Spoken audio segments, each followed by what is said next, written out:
Here's the Sony A6300 camera, and the question is how to disable this sound.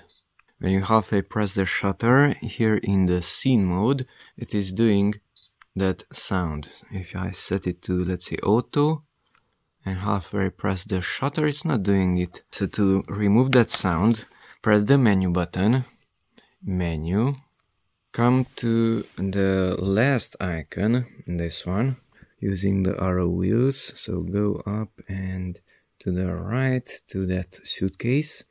Now come down to audio signals. Enter there using the center button and set it to off. So audio signals now are off. Okay, press the menu button again to get out from here. And here in the scene mode, if I halfway press the shutter button, it's not doing that sound anymore.